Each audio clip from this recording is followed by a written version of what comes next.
Bonjour à tous et bienvenue à nouveau dans la nouvelle vidéo du Salon de l'automobile de Bruxelles 2026. Derrière moi, j'ai la toute nouvelle Zeekr 7 GT ou la 007 GT, comme ils veulent l'appeler. Il est construit sur la même plateforme que le Zeekr 7X derrière et je vais le tester dans 2 semaines. Alors assurez-vous de rester sur la chaîne pour regarder cette conduite et toutes les informations sur la voiture. Comme toujours, je voudrais vous donner quelques informations sur le 7 GT et ne prévois généralement pas de le revoir. Je n'ai pas beaucoup d'informations à ce sujet. J'ai lu brièvement, mais j'ai remarqué cette voiture qui m'a complètement étonné. C'est certainement l'une des voitures neuves les plus impressionnantes en Europe selon les constructeurs. Dans cette vidéo, je vais détailler plusieurs données techniques et des informations connexes pour vous. Croyez-moi, vous serez également surpris par la technologie et les performances de la voiture ainsi que le prix, car Zeekr est une marque haut de gamme et vous la connaissez probablement. Il appartient au groupe Geely, dans le même groupe que la Volvo Polestar, et vous trouverez quelques autres voitures incroyables dans le même groupe qui partagent une certaine technologie.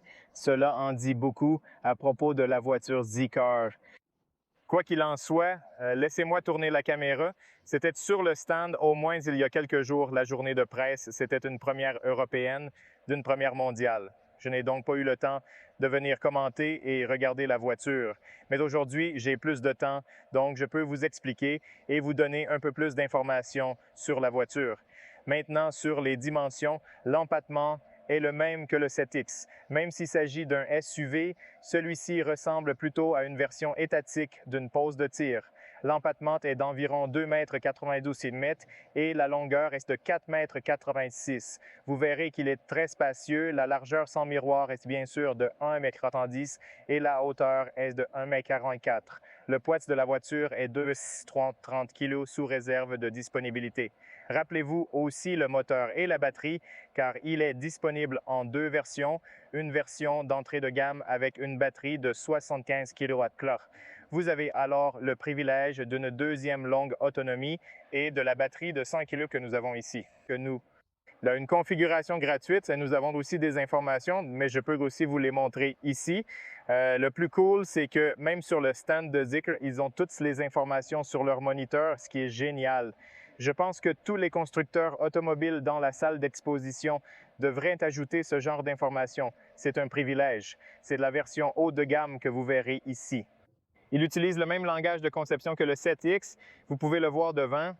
L'arrière présente un design distinct, tandis que l'avant rappelle beaucoup la 7X.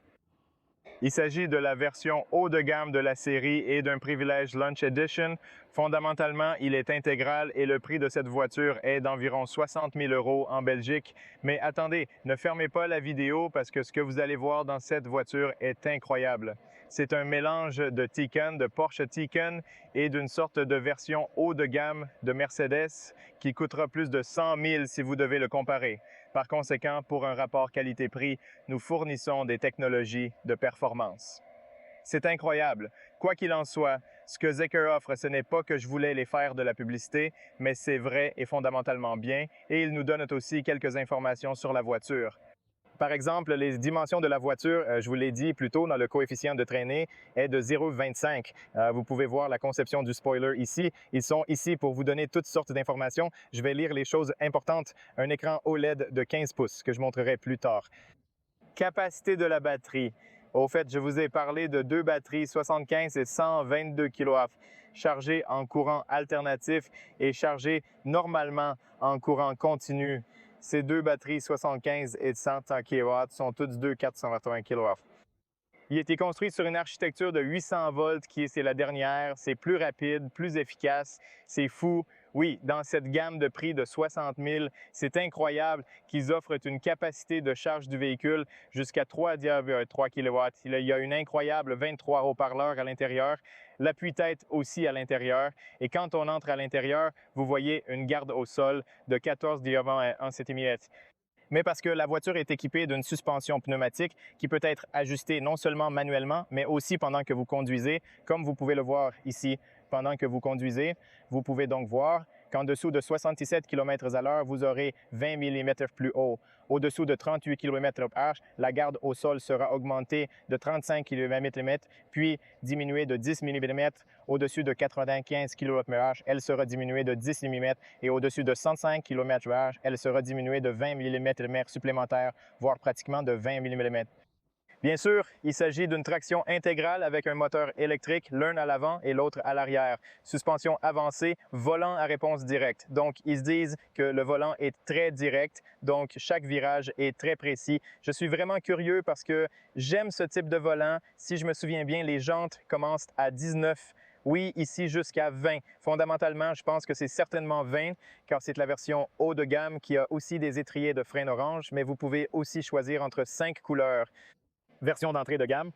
Core Traction arrière, il n'y a qu'un seul moteur électrique à l'arrière, 5-3 secondes, 75 km et batterie autonomie, 587 km. On estime que la recharge est folle 22 ou 418 DC. Donc, en 13 minutes, vous pouvez la recharger de 10 à 80 421 chevaux et une consommation de 16 kWh. Il s'agit de la version d'entrée de gamme qui est également équipée de roues de 19 pouces avec des jantes plus petites. Vous pouvez également choisir de là-bas. Le toit en verre panoramique est équipé de série dans la version d'entrée de gamme avec des phares LED Matrix et beaucoup d'autres choses. Maintenant, la prochaine est la longue portée qui a une portée de 655 km. C'est de la portée maximale, mais sinon la charge, la puissance, tout le reste est essentiellement la même. La conception est légèrement différente. Il y a aussi un haut-parleur. Comme vous pouvez le voir, il y a 10 haut-parleurs pour l'entrée de gamme et 23 ici. À partir de là, il commence aussi à avoir des haut-parleurs. Oui, sinon, affichage tête haute, mais je pense que la tête de moniteur vient aussi ou pas de tête de moniteur. Vous avez une distance longue, sinon 0 à 100, c'est pareil. Mais sur les longues distances, vous avez une batterie plus grosse, ici 75, ici aussi une batterie plus grosse, 558 km de privilège d'autonomie, intégrale traction. Vous avez deux moteurs électriques et vous avez 646 chevaux. C'est dingue. 646 chevaux, c'est une puissance impressionnante. Pensez aux performances. Consommation des jantes de 20 pouces, légèrement élevée, mais avec une accélération de 3,3 secondes pour le 0 à 100 km/h, un prix estimé de 60 000 €. À quoi cela ressemble-t-il en termes de valeur? Ça devrait être par ici. Voici le prix mentionné pour la Belgique, probablement applicable ailleurs. Pour 60 000 €, vous obtenez 600 chevaux, une architecture de charge à 800 volts, une puissance de 480 kW, une recharge DC rapide. Une recharge 13 minutes pour passer de 10 à 80 %. C'est impressionnant. On peut ouvrir et fermer automatiquement le port de charge et même la porte peut être manipulée automatiquement ainsi. Tout ce qu'ils font est automatique. Si j'entre, les gars vérifient ça. Je vais vous montrer aussi l'extérieur plus tard, mais laissez-moi commencer par l'intérieur. Si j'appuie sur le frein et je regarde cette porte, elle se ferme automatiquement, environ 60 000 livres. Et je sais que beaucoup de voitures coûtent environ 60 000 livres, mais jusqu'à présent, il n'y a pas toute la technologie de Zika. Je te dis que je ne fais pas de publicité. Ils ne m'ont pas payé pour ça, mais je vous dis la vérité, je vous dis que ce que je vois, le volant, est fantastique. J'aime la bonne adhérence en haut et en bas plat. En plus, la majorité des matériaux utilisés ici sont éco-cuir, les sièges sont incroyablement confortables et il existe même deux pointes d'attache à l'arrière. Permettez-moi de vous le montrer. La visibilité est excellente grâce au double vitrage insonorisé et aux colonnes réduites. L'expérience est bien pensée pour le confort et l'isolation sonore. Ce véhicule est légèrement plus bas et plat, procurant une véritable sensation de voiture sportive. Le siège peut être ajusté électriquement en hauteur, de même que le volant, accessible via une commande électrique. L'écran interactif simplifie chaque manipulation. Et puis, en regardant les vis, je ne suis pas sûr de laquelle. Celui-ci ou celui-ci? Je ne suis pas sûr. Allez! Le volant vers l'avant, vers l'arrière et vers le sud devrait être ici. Pourquoi ça ne marche pas ou ça ne marche pas? Oui, je ne sais pas pourquoi ça ne marche pas, mais vous pouvez le régler électriquement ici. Il y a ici une poignée de haut-parleurs et un miroir avec de belles LED sur le côté. Il ressemble au bouton Tesla 1 SOS, le bouton de lumière de danger. Ici, vous avez une caméra qui peut filmer à l'intérieur de la voiture. Voici la visibilité du miroir derrière. C'est très bien et la vue autour de la voiture est très bonne. Et pourquoi je dis que c'est une combinaison entre Mercedes et Porsche? Parce que vous voyez certains éléments et bien sûr, c'est le haut-parleur. Ce n'est pas une montre, mais elle ressemble et vous pouvez voir la voix de Zeker là-bas. Pourquoi est-ce que ça dit son Zeker? Parce que le système audio avec 23 haut-parleurs est fabriqué en interne par Zeker et ça sonne bien. Je l'ai testé avant. L'affichage tête haute est génial aussi. Laissez-moi vous montrer directement sur le pare-brise de la deuxième version vers le haut. Il est directement sur le pare-brise. Vous pouvez voir beaucoup d'informations là-bas. Vous pouvez voir les voies, vous pouvez voir la vitesse, les avertissements de limitation de vitesse et même la carte à droite. Donc, beaucoup d'informations sont des informations utiles. Et puis, cet écran ressemble un peu à une Porsche. La seule chose qui manque, c'est la flexion. Vous savez, sur la Porsche, vous avez cet écran incurvé, mais regarde ça, il y a beaucoup d'informations là-bas. Ce n'est pas super personnalisable comme Porsche, la nouvelle Porsche Cayenne, mais vous pouvez aussi changer différentes informations sur le côté droit. Vous pouvez voir beaucoup d'informations sur la température, la distance et les environs. Le design est volontairement épuré et ergonomique. Les boutons physiques sur le volant permettent de changer les paramètres en toute simplicité. Une poignée dédiée sert pour les modes conduite, marche arrière et stationnement avec une disposition soigneusement pensée pour l'utilisateur. Votre position de conduite rappelle celle d'une Tesla Model S, un choix judicieux et apprécié. Maintenant, au milieu, une matière de bonne qualité avec des coutures. Vous avez également un peu d'espace ici, suffisamment d'espace pour 2 ports USB-C. Vous pouvez voir 60 TVA, très puissant. Vous pouvez également charger votre ordinateur portable, 2 porte-gobelets, la lumière LED ici, un peu d'espace de stockage, l'écriture Zika, 2 téléphones portables sans fil. Ils sont aussi ventilés, les deux. Voici quelques boutons physiques pour différents paramètres.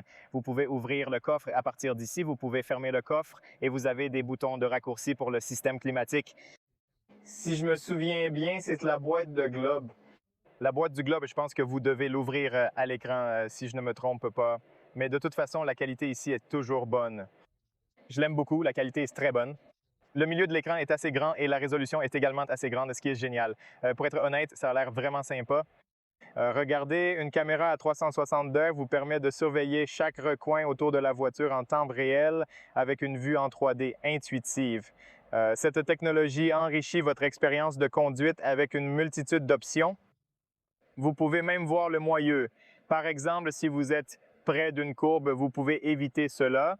Qu'y a-t-il d'autre? Le système climatique est ici. Vous pouvez facilement l'étendre, très simple. Vous pouvez l'ajuster comme vous l'ajustez sur une Tesla, vous savez, avec vos doigts. Donc, la direction de l'air, parce que vous n'avez pas de ventilation manuelle pour le régler. Vous l'avez comme ça. Et vous avez aussi le mode éco, le volant chauffé ici, quelques parfums de réglage. Donc, vous pouvez choisir ici, il y a du parfum à l'intérieur qui est également plutôt bonne température. Vous pouvez l'ajuster à partir d'ici. Toujours à l'écran, vous verrez tous les contrôleurs du bas de gamme du véhicule. Voici tous les paramètres de la voiture. Commençons par le premier réglage rapide. Vous avez différents modes de conduite. Vous avez le réglage de la suspension de très bas à très haut. Je vous montre les centimètres et la distance. Vous avez différents modes de conduite et modes personnels. Vous pouvez personnaliser différents modes. Voitures de différentes façons de réagir, oui, selon la façon dont vous voulez le conduire. Vous avez donc les normes de confort sportif, vous avez l'amortissement et la suspension. Vous pouvez également le configurer à partir d'ici. D'ailleurs, vous pouvez ajuster le rétroviseur à partir d'ici. Il est également exactement le même que Tesla, avec le même affichage tête haute et le même volant. Je ne suis pas sûr que ça marche maintenant, ça ne marche pas. Je ne sais pas pourquoi, c'est peut-être le mode showroom. Ensuite, vous allez dans la voiture et il y a beaucoup d'informations et beaucoup de paramètres ici. Donc, la recharge sans fil des téléphones mobiles, la détection NFC, les essuie-glaces, etc. Les fenêtres et les portes sont installées ici. Donc, à partir d'ici, je vais en parler plus en détail. Je ne veux pas déranger ces gars. Peut-être que quelqu'un d'autre veut voir la voiture, mais j'ai essayé de conduire aussi vite que possible. C'est le phare. Je voudrais vous montrer plus tard aussi le phare. Si ça marche, si ce n'est pas en mode showroom, bien sûr, vous avez les phares adaptatifs, clignotants, feu de recharge en conduite. Vous avez toute conduite et régénération. Vous avez le Powerful et Standard. Vous avez aussi le Brake Assist Comfort Standard et le Sport 1 Pedal Doctor. Bien sûr, ici, c'est l'incroyable fonction de retenue automatique.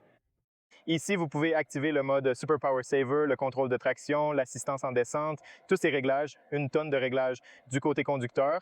Les systèmes d'assistance à la conduite sont ici. Il y a l'aide à la voie, l'avertissement de sortie de voie. Vous avez l'aide de maintien de voie d'urgence. Oui, s'adapte à la route devant vous. J'aimerais vraiment tester celle-ci et les collisions avant, le freinage d'urgence, toutes les fonctionnalités de sécurité, comme si vous étiez sur un autre Zeekr, vous serez ici aussi le mode sentinelle. Il est équipé d'un mode sentinelle, tout comme Tesla peut filmer autour de la voiture. De ce qui s'est passé ici, vous avez ouvert la boîte du globe. Finalement, je l'ai trouvé, c'est bon, la qualité ici est bonne, ça fait du bien, la qualité est bonne, partout où vous touchez, ça se sent solide, la qualité est bonne. J'aime ça. Qu'y a-t-il d'autre? Vous pouvez également saisir le code PIN dans la boîte du globe. C'est précisément la raison pour laquelle Tesla gère l'énergie. Vous pouvez gérer la charge du véhicule et ajuster l'énergie maximale envoyée aux appareils électroniques avec des recommandations sur la recharge. Vous avez également des statistiques de voyage afin que vous puissiez voir les dépenses de voyage récents, une nouvelle voiture. Donc, ce n'est pas sans connexion. Vous pouvez connecter votre téléphone sans fil Android Car, Apple Car Player, qui est un excellent système audio. Tous les systèmes sonores sont Zeekr Sound Pro. C'est fait maison par Zik. Cela sonne génial pour n'importe quel haut-parleur gratuit et il y a des haut-parleurs sur l'appui-tête, ce qui est génial. Si je me souviens bien, oui, regardez ça, vous pouvez entendre son super amélioré, vous pouvez entendre la musique très, très claire et les directions de navigation. Par exemple, l'assistant vocal ici est un assistant vocal et tous les paramètres de l'assistant vocal affichent les paramètres avec l'heure et la date. Et vous pouvez la rendre plus sombre et plus lumineuse ou vous pouvez la rendre automatique. Je vais la garder dans cette langue. En général, vous avez ma voiture, elle est toute neuve. Vous avez aussi des systèmes et des mises à jour, de mise à niveau et des trucs comme ça. Très bien. Qu'y a-t-il d'autre? Accueil. Voici la page d'accueil. Je veux vous montrer autre chose. Au fait, les sièges ont aussi une fonction de ventilation. Oui, si je me souviens bien, vous avez une fonction de ventilation et de chauffage, puis vous avez une fonction de réglage des sièges. Réglage des sièges arrière, si je me souviens bien. Laissez-moi voir. Oui, regardez ça. Vous pouvez ajuster votre siège à partir d'ici. Comme c'est cool. Vous pouvez donc ajuster la banquette arrière à partir d'ici. Vous pouvez tout mettre à l'arrière, c'est super, super génial. Et puis ici, nous avons toutes les applications pour la voiture. Vous avez toutes les applications, y compris la caméra à l'intérieur. Je pense que vous pouvez me voir maintenant. Vous pouvez imaginer que mes cheveux sont très beaux. Donc ici, vous pouvez prendre des photos. Vous pouvez enregistrer. Et ici, vous pouvez aussi faire comme Android Auto Apple CarPlay. Quoi d'autre? Ztune Zeekr Navigation V gratuit. Je pense que cela devrait fonctionner maintenant. Android Auto, même Apple CarPlay. Pourquoi il ne fonctionne pas, Marine? Allez. Oui, de toute façon, c'est une voiture de pré-production ou peut-être une nouvelle voiture. Il y a donc quelque chose que je ne sais pas comment utiliser ou quelque chose que je manque. Je ne suis pas sûr. Mais oui, c'est censé être la navigation ici. Je pense que je n'ai pas Apple CarPlay, administration système, galerie, etc. Quoi qu'il en soit, dès que j'aurai plus de temps pour la voiture, je ferai toutes les vidéos. Je ne veux pas déranger ces gars. Peut-être que quelqu'un d'autre veut entrer. Je vais ouvrir la porte automatiquement. Je n'ai même pas à le faire moi-même. Si vous voulez la fermer, vous appuyez sur ce bouton et vous fermez essentiellement la porte. Livré avec des tissus doux au toucher, similaire à l'arrière. Gardez à l'esprit que les fenêtres avant et arrière sont insonorisées. Pour le verre insonorisé, la qualité sur la porte est bonne, vraiment bonne qualité. Vous pouvez voir les haut-parleurs ici. Les haut-parleurs ont le son de Zeekr ici, un peu de lumière ambiante, des matériaux doux. Voici un peu de plastique, des haut-parleurs de rangement, le bouton pour le fermer et le bouton pour la fenêtre juste ici. Toujours à l'entrée, vous avez une plaque d'aluminium. Celui-ci a été écrit par Zik et il y a des boutons pour ajuster le siège. Donc, à partir d'ici, vous pouvez régler le siège vers l'avant ou vers l'arrière. Je vais régler tout le temps à l'arrière. Voilà à quoi cela ressemble depuis cette zone. D'ailleurs, il est livré avec une pièce vitrée simple qui est standard, donc vous l'avez.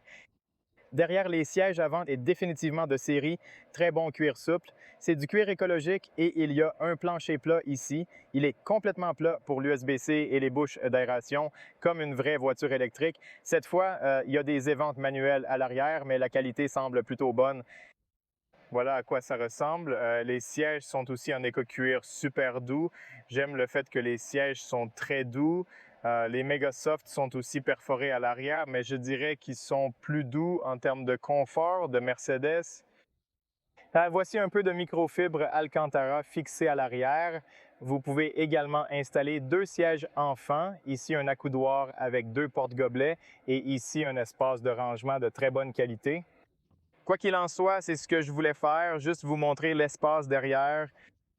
Donc, une fois que vous entrez à l'arrière, vous pouvez fermer la porte ici aussi en appuyant sur le bouton et la porte se fermera automatiquement. Puis j'ai au moins 163 cm d'espace. J'ai beaucoup d'espace sur ma tête, 6 doigts par exemple, et beaucoup d'espace sur mes genoux. Vous pouvez voir un homme beaucoup plus grand que moi devant moi. Donc certainement plus haut que moi. J'ai juste oublié d'ajuster la position assise en position de conduite et je ne peux pas entendre. Mais normalement, je peux étirer un peu les jambes sous le siège avant, mais normalement, j'ai assez de place pour moi. 173, je pense que si vous atteignez 185, vous pouvez rester ici sans problème. Les sièges sont doux et confortables, j'adore ça. Vous verrez qu'ils sont du côté doux. Regardez ce clocher comme un oreiller, j'aime ça et la visibilité est excellente. Et il y a une fenêtre ici avec une belle vue. La poignée est ici aussi. Vous avez aussi un haut-parleur. Si je marche au milieu, je peux marcher très haut au fait, bien sûr, parce que la batterie est morte. Vous avez un peu de place ici. Vous verrez peut-être deux ou trois doigts. Si je prends le milieu, ça va être un peu dur ici, mais j'ai encore 5 doigts. À gauche, je peux étendre ma main complètement avec beaucoup d'espace pour mes genoux. Donc, dans l'ensemble, je dirais que l'espace est grand. Pas très confortable au milieu. Un peu dur, oui, un peu plus dur que les côtés, mais quand même doux. Ici, c'est manifestement plus dur. Alors, oui, c'est bon. C'est la lumière ambiante. C'est à quoi ressemble le tableau de bord, l'écran et tout le layout devant. Donc oui, je suis pressé, c'est pourquoi je vais être un peu plus vite parce qu'il y a beaucoup de monde ici et ils veulent aller voir la voiture. Il y a beaucoup d'intérêt pour cette voiture. Vous voyez comment il s'ouvre automatiquement. Il y a beaucoup d'intérêt pour cette voiture, tant d'intérêt. Nous fermons dans 20 minutes, mais il y a encore des gens qui viennent et il y en a beaucoup d'autres. Voici le coffre, l'entrée énorme du coffre. Je l'ai énuméré et c'est vraiment grand parce que c'est une sorte de tir qui brise son espace. Mais vous savez que c'est une wagon, mais son design est très sportif. Il est très sportif, il a l'air super beau, super agressif. Vous pouvez même en faire bénéficier votre famille. Mais en même temps, voici une grande voiture sportive. Vous avez même des boutons de crochet pour fermer le coffre, des entrées relativement grandes en aluminium, comme une voiture chère, avec des crochets dans les coins, des qualités de qualité partout. Il y a aussi un port 12 volts ici, des lumières LED super utiles, des crochets dans les coins. Non seulement cela, mais vous avez des bandes élastiques. Mais la partie cool, laissez-moi vous montrer, c'est qu'il y a aussi un peu d'espace en dessous qui est relativement grand et vous pouvez aussi le tirer plus haut. Vous avez aussi un peu d'espace, ce qui est super utile. Vous pouvez commencer ici manuellement pour tomber de votre siège. De nombreuses voitures manquent de cette fonctionnalité. Mais sur Zeekr 7G ou 007G, vous l'avez, c'est l'espace où les sièges sont presque complètement pliés. Donc la praticité, je dirais, est également relativement bonne. Appuyez simplement sur le bouton pour fermer automatiquement la porte de levage. Je veux aussi vous montrer l'extérieur. On peut parler du design extérieur.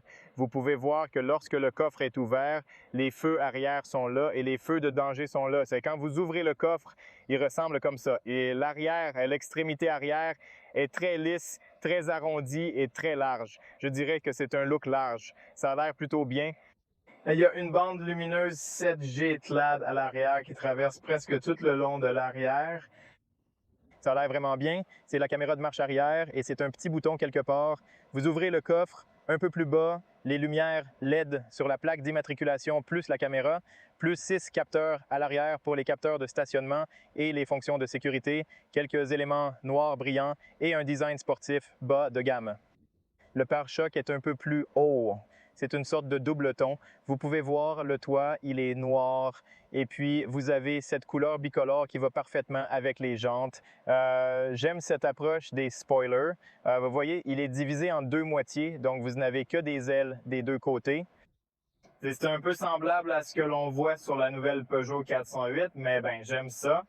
Très, très cool, très différent, très intéressant design maintenant de côté. Laissez-moi vous montrer le côté. Voilà à quoi ça ressemble. Il y a aussi une jupe inférieure. La couleur noire est très brillante. Il y a ici des transitions entre les fenêtres qui sont très bien faites et très importantes. C'est une nouvelle tendance aujourd'hui, du moins dans les voitures haut de gamme. Vous voyez, ils n'ont plus cet avantage ici et nous l'avons vu sur certaines voitures Renault. Je pense que c'est la nouvelle Twingo. On l'a vu pour la première fois sur une Peugeot 3008, 5008 et ici, il n'y a plus ce bord sur les fenêtres, donc c'est un peu direct et j'aime ça. J'aime beaucoup ce toucher. C'est une tendance sympa. C'est le miroir le même que celui que vous voyez sur la Polestar, sur certains modèles Volvo dotés de la technologie des angles morts. Il y a une caméra ici. Vous avez le clignotant de virage qui est à LED et la caméra est fondamentalement la même que celle sur certaines Volvo ou certains modèles Polestar. Au milieu, il y a des caméras et des capteurs et toutes ces zones. Oui, c'est la caméra, 2 caméras. Il est chauffé, pratique pour le dégivrage rapide en hiver. Ce sont des jantes avec des étriers de frein orange, 4 pistons sur lesquels Zeker monte, des freins ventilés et perforés. Ce type a 60 000 disques de freins perforés 4 pistons, un excellent rapport qualité-prix et la taille laisse là aussi. Comme je l'ai dit, il y a aussi de l'orange sur les jantes de 20 pouces et à l'arrière. Donc les plaquettes de frein semblent orange. Tenez, rien de fou à l'arrière, juste les freins ventilés, mais la force de freinage est bonne et il y a un peu de brillant noir sur les côtés, c'est l'avant. Ça semble vraiment bien. De plus, depuis Frontier, vous remarquerez une conception similaire au 7X qui est extrêmement attrayante et fascinante. Et puis, il y a le logo Zeker ici et il y a la bande LED de la caméra avant ici. Et c'est ici, il y a des phares réglés, des prises d'air pour améliorer l'aérodynamique. 0,25 est le coefficient de traînée. Ici, il y a des bouches d'aération à l'avant, une prise d'air et une pédale de refroidissement actif qui peut être fermée et ouverte. Ici, vous êtes en mesure d'explorer chaque caractéristique technique de sécurité fonctionnant en parfaite synchronisation avec les capteurs du pare-brise. Je pense que j'ai tout couvert. Je ne sais pas si j'ai manqué quelque chose. Si j'ai manqué quelque chose, écrivez-moi dans les commentaires. Mais qu'en pensez-vous? Ça vous plaît, les gars? J'aimerais beaucoup connaître votre avis détaillé sur le prix, la technologie, la conception, les matériaux et la qualité générale. Que pensez-vous de ce Zeker? Oui, c'est quelque chose que je ne vous ai pas montré et que je veux vous montrer maintenant. Au fait, il y a un capteur ici. Si vous vous approchez de la porte, elle s'arrêtera. Oui, 2 fois. Je voulais aussi vous montrer sous le capot, mais je voulais fermer celui-ci comme une fermeture automatique. Vous avez encore de la place en dessous de l'avant. 15 litres, si je me souviens bien. C'est combien? Je ne me souviens pas. Environ 15 litres, je crois. Vous avez aussi entendu les essuie-glaces. C'est un espace très pratique pour ranger un kit de réparation triangulaire ou même un kit médical idéal pour les situations imprévues. Pour fermer cela, il faut utiliser les 2 mains. C'est un véritable Autobot. Quel est votre avis là-dessus? Faites-le moi savoir dans les commentaires. À mon avis, dans le prix, la qualité de l'offre, la performance, la technologie, le confort, c'est le top, le top, le top. Je vous suggère fortement de l'essayer et de l'observer attentivement, car il est possible que vous tombiez sous son charme. Ce conseil s'étend non seulement à la Sept GT, mais également à toute la gamme des voitures Zeker. Comme je l'ai dit, je ne fais pas de publicité. Allez faire un essai routier, puis revenez m'écrire un avis et dites-moi ce que vous en pensez. Voilà la vidéo. J'espère que vous l'aimerez. N'oubliez pas d'aimer, de partager et de vous abonner. Merci de regarder. Soyez prudents et on se voit la prochaine fois. Au revoir les gars.